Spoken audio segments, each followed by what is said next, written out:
Out in the middle of the southern Pacific Ocean, a remote, somewhat difficult to reach volcanic island can be found jutting out of the sea, featuring over 1,000 of these oversized stone statues. Pretty much everyone is familiar with the Eastern Island statues, but until recently, no one had a clue how they got there, who constructed them, and what their purpose was. The Mystery Island is also known as Rapa Nui. The statues have another name as well. They're called Moai. So stick around, as Facts Verse presents The Mystery of the Easter Island Statues has been revealed. Agricultural fertility symbols. According to a new study published in the Journal of Archaeological Science, conducted by Joanne Van Tilburg, the director of the Easter Island Statue Project, the Easter Island statues served a specific purpose. Van Tilburg claims the ancient Rapa Nui people had teams of carvers working around the clock at the behest of the elite ruling class to create more than 1,000 moai because their community believed they were capable of stimulating agricultural fertility and thus increasing critical food supplies. In their groundbreaking study, Van Tilburg and her esteemed team of co-researchers worked alongside geoarchaeologist and soil expert Sarah Sherwood.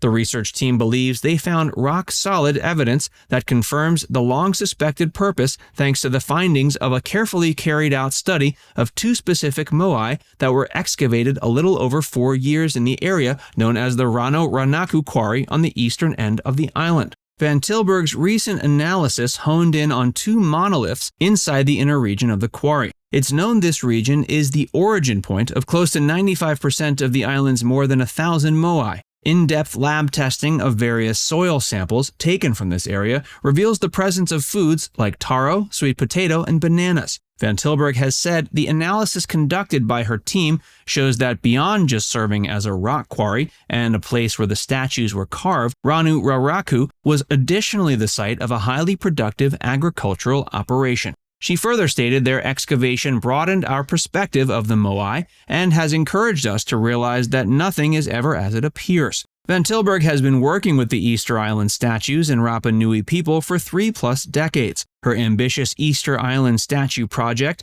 has received the support of UCLA's Custon Institute of Archaeology. One of the institute's colleagues, Tom Wake, has analyzed small animal remains from the site where the excavation took place. In addition to her role with the ongoing project, Van Tilburg additionally serves as the director of UCLA's Rock Art Archive. She's been given the honor of leading the first legally permitted excavation of the moai of Ranuraku since 1955. One of the foremost members of her team, Christian Arevalo Pacarati, a renowned Rapa Nui artist, serves as co-director. Before we tell you more, be sure to give this video a like and subscribe to Viewcation if you haven't already. Fertile soil.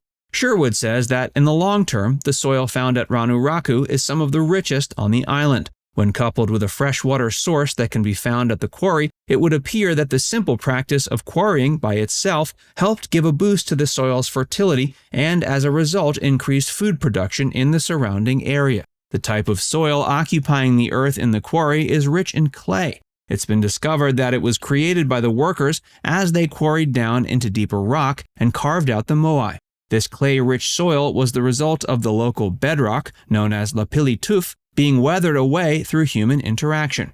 Sherwood is a distinguished professor of Earth and Environmental Systems at University of the South in Tennessee. She joined Van Tilburg's Easter Island project after meeting another member of the project's team at a geology conference. At first, Sherwood wasn't looking for anything remotely to do with soil fertility in her research, but she decided to conduct some fine-scale testing of several samples. When those results came back, she said she had to do a double take. The soil tested remarkably high for things she never would have suspected would have been there. A couple of minerals it tested high for included phosphorus and calcium, which are crucial elements that facilitate plant growth and are essential for high yields. Sherwood noted that everywhere else on Easter Island, the soil had been rapidly worn out. It had eroded and was leached of the minerals needed to feed plants. But at the quarry, with its constant influx of bedrock fragments created by the quarrying process, there was a perfectly balanced feedback system of water, nutrients, and natural fertilizer. She stated it appears as if the island's indigenous people, the Rapa Nui, were extremely intuitive about what to grow and how to plant multiple variety of crops in the same area so they could maintain consistent soil fertility. The stone-carved moai that Van Tilburg's research team excavated were upright in place when they were discovered. One was sitting on a pedestal, while the other was unearthed deep inside a hole. which seems to indicate they were likely intended to remain there. Van Tilburg was quoted as saying her team's study radically altered the idea that the Moai and Ranuraraku were intended to be transported out of the quarry at some point. She went on to say it was more likely they were retained in place so they could continue to ensure the sacred nature of the quarry. Since the Moai were evidently central to the Rapa Nui's idea of fertility, it was no doubt their belief that their presence alone stimulated agricultural food production. Centuries-old mysteries. According to Van Tilburg's best estimates, the Moai found in the inner quarry were probably raised by or prior to 1510 to 1645 AD.